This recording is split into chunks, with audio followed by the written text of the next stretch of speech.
Lecture du livre Les paraboles de Jésus d'Ellen White. Chapitre 4. L'ivraie.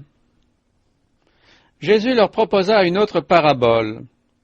Le royaume des cieux est semblable à un homme qui a semé une bonne semence dans son champ. Mais pendant que les gens dormaient, son ennemi vint, sema de l'ivraie parmi le blé et s'en alla. Lorsque l'herbe eut poussé et donné du fruit, l'ivraie parut aussi. Le champ, c'est le monde, dit le Christ. Nous devons comprendre qu'il s'agit de l'Église du Christ dans le monde. Cette parabole est une description de ce qui touche au royaume de Dieu, de son œuvre pour le salut des hommes. Or, cette œuvre est accomplie par l'Église. Il est vrai que le Saint-Esprit est venu dans le monde entier et qu'il opère partout dans les cœurs, mais c'est dans l'Église que nous grandissons et mûrissons pour les greniers célestes. Celui qui sème la bonne semence, c'est le Fils de l'homme. La bonne semence, ce sont les fils du royaume. L'ivraie, ce sont les fils du malin. La bonne semence représente ceux qui sont nés de la parole de Dieu, de la vérité. L'ivraie représente une catégorie de personnes qui sont le fruit, l'incarnation de l'erreur ou de faux principes. L'ennemi qui l'a semé, c'est le diable. Ni Dieu ni les anges n'ont semé l'ivraie. C'est l'œuvre de Satan, l'ennemi de Dieu et des hommes. En Orient, il arrivait parfois qu'on se vengeât de son ennemi en jetant dans son champ nouvellement ensemencé quelques mauvaises semences qui, en levant, ressemblaient beaucoup au blé. En poussant, elles portaient préjudice à la moisson et causaient des ennuis et une perte aux propriétaires. De même, c'est sa haine du Christ qui a poussé Satan à jeter de l'ivraie parmi le bon grain du royaume.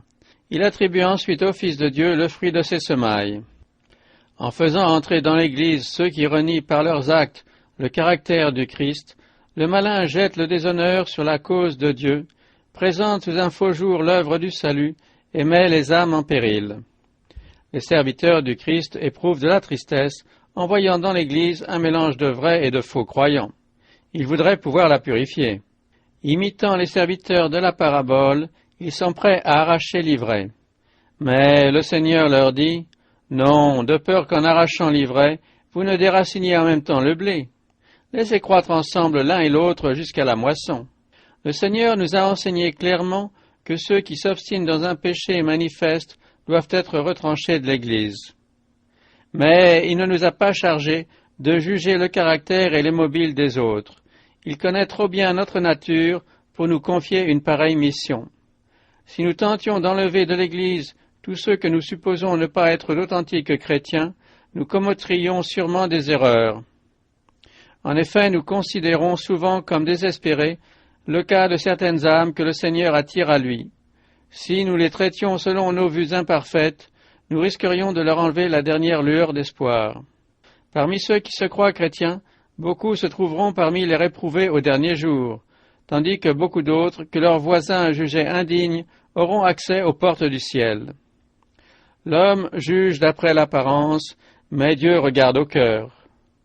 L'ivraie et le blé doivent pousser ensemble jusqu'au jour de la moisson. Or, la moisson, c'est la fin du temps de grâce. Les paroles du Sauveur, dans cet entretien avec ses disciples, renferment une autre leçon de patience et d'amour. De même que les racines de l'ivraie s'enchevêtrent avec celles du froment, ainsi les faux frères au sein de l'Église sont mêlés aux vrais disciples. Le vrai caractère de ces pseudo-chrétiens n'est pas encore pleinement manifesté. Et si on les éloignait du corps de l'Église, d'autres en seraient scandalisés, qui auraient pu rester fermes. L'enseignement de cette parabole est mis en lumière par l'attitude de Dieu à l'égard des hommes et des anges. Satan est un séducteur. Quand il eut péché dans le ciel, les bons anges eux-mêmes ne discernèrent pas pleinement son véritable caractère. C'est pourquoi Dieu ne le détruisit pas immédiatement. S'il l'avait fait, les saints anges auraient pu douter de sa justice et de son amour. Or, un doute sur la bonté divine eût été semblable à une mauvaise semence qui aurait produit un fruit amer de péché et de misère. C'est pourquoi Satan fut épargné afin de lui permettre de manifester pleinement son caractère.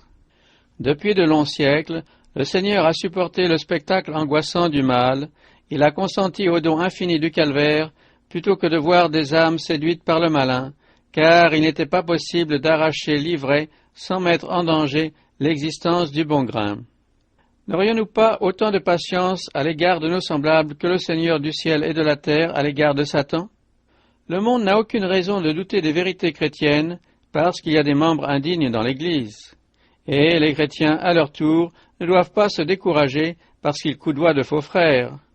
Considérez un instant l'Église primitive. Ananias et Saphira s'étaient joints aux disciples. Simon le magicien avait été baptisé. Démas, avant d'abandonner Paul, avait été du nombre des croyants. Judas Iscario était un apôtre. Le Rédempteur ne veut pas perdre une seule âme, et ses rapports avec Judas nous ont été rapportés pour nous montrer sa longue patience à l'égard de la perversité humaine. Il nous exhorte à la supporter comme il l'a supporté lui-même. Il nous déclare qu'il y aura jusqu'à la fin des faux frères dans l'Église. Malgré les avertissements de Jésus, des hommes ont essayé d'arracher l'ivraie. Et pour punir ceux qui étaient supposés de faire le mal, l'Église a eu recours au pouvoir temporel. Ceux qui ne reconnaissaient pas les doctrines officielles ont été emprisonnés, torturés, mis à mort, à l'instigation d'hommes qui prétendaient agir avec l'assentiment du Christ. Mais cet esprit n'est pas le sien, c'est celui de Satan qui inspire de tels actes. La persécution est la tactique de Satan pour placer le monde sous sa dépendance. En infligeant de tels traitements à ceux qu'elle croyait dans l'erreur, l'Église a donné de Dieu une caricature. La parabole du Seigneur nous apprend à nous défier de nous-mêmes et à rester dans l'humilité, ainsi qu'à nous abstenir de juger et de condamner les autres. Tout ce qui est semé dans le champ n'est pas du bon grain, et le fait d'appartenir à l'Église ne prouve pas nécessairement que l'on soit chrétien. Tant que le blé est en herbe, l'ivraie lui ressemble singulièrement. Mais cette confusion disparaît à mesure que le champ blanchit et les épis se courbent, mûrs et bien pleins. Les pécheurs qui font profession de piété peuvent momentanément se mêler aux vrais disciples du Christ et par leur semblant de christianisme tromper beaucoup de gens. Mais au temps de la moisson du monde, il n'y aura pas de doute possible entre les bons et les mauvais. On verra alors ceux qui ne s'étaient joints qu'à l'Église et non au Christ. L'ivraie peut se mêler au froment et bénéficier avec lui de tous les avantages du soleil et de la pluie. Mais au temps de la moisson, on apercevra la différence entre le juste et le méchant, entre celui qui sert Dieu et celui qui ne le sert pas. Le Christ lui-même décidera quels sont ceux qui pourront faire partie de la famille céleste. Il jugera tout être humain selon ses paroles et selon ses œuvres. Une simple profession de foi ne sera d'aucune valeur devant lui. Seule la nature du caractère décidera de sa destinée. Le Sauveur ne nous laisse pas entendre qu'un temps viendra où l'ivraie se changera en blé. Le blé et l'ivraie croissent ensemble jusqu'à la moisson, qui est la fin du monde. Alors l'ivraie sera liée en gerbe pour être brûlée, tandis que le blé sera amassé dans les greniers célestes. Alors les justes resplendiront comme le soleil dans le royaume de leur Père. Le Fils de l'homme enverra ses anges, qui arracheront de son royaume tous les scandales et ceux qui commettent l'iniquité. Ils les jetteront dans la fournaise ardente, où il y aura des pleurs et des grincements de dents.